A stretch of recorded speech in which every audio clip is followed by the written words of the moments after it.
Nobody has stood up to Donald Trump the way I have. Literally, New York State is the state that is suing Donald Trump for ripping babies from the arms of their mother.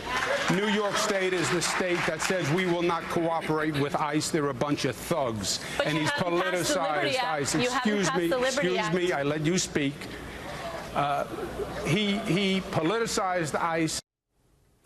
Now, Nixon, known to many for her role as Miranda on the TV show Sex and the City, tried to keep the focus on Cuomo, accusing him of leading a corrupt and an ineffective administration. But she also tried to position herself as more anti-Trump. We need to oppose Donald Trump not just with rhetoric, but with policy. So why, for example, have you not expanded access to driver's licenses to undocumented New Yorkers if you really care about combating the Trump agenda and stopping the mass deportations? Now, Nixon is trailing in the polls, down about 30 points. At least one Democratic analyst says despite a strong performance during the debate, Nixon probably cannot make up the difference by next month's primary. An upset is unlikely, with Cuomo targeting the hot-button issues to win over more liberal voters. Also noteworthy, Governor Cuomo was asked if he's planning a run for the White House. He said if he wins re-election, he will serve his full 4-year term as governor. The only caveat he added is, if God strikes me dead. Neil? All right, well, that could be a career halt right there. All right, thank you very, very much, Mr. Miller. All right, in the meantime, I think what's lost on a lot of this is how ICE was started. Keep in mind, when it came about, there were 41 Democratic senators who joined Republicans to vote in its favor in establishing the Department of Homeland Security that itself created ICE back in 2003. Former ICE agent David Ward with us right now. David, what happened? Well, that was a sword fight between two vacuous giants last night, trying to sound who was more subversive. What Cuomo said was outrageous, calling ICE agents thugs, and Nixon was no better. She called them terrorists. Look, the ICE agents put their lives on the line every single day to protect this country from foreign nationals who mean us harm that are in the United States illegally. You take 9/11. 19 illegal aliens took down the World Trade Center and killed 3,000.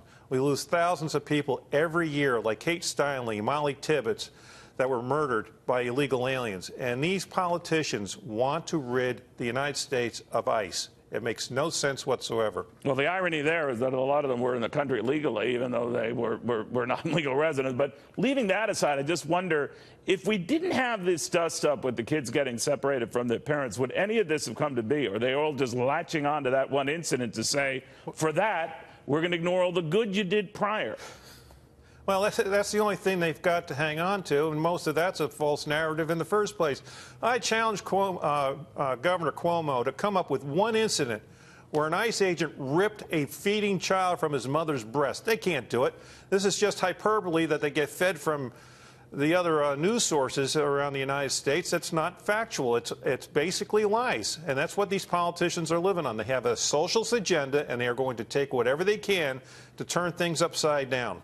You know what's interesting, though, David? There are a lot of the Democratic leaders who are worried about the tone of this because they know from polls, I think it's 7 out of 10 Americans are perfectly fine with ICE, don't want it disbanded or shut down by any stretch of the imagination.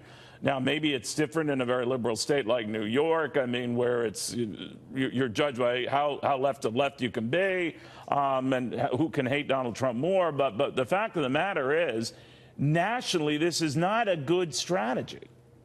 Well, it's an insane strategy. People want law and order. They want to be safe in their homes. They want to be able to go out in the streets at night, to be able to walk without being accosted. They want to be able to go jog down the street without being murdered by an illegal alien, or to have their property stolen, or to have their identification stolen. People want to live in comfort and peace.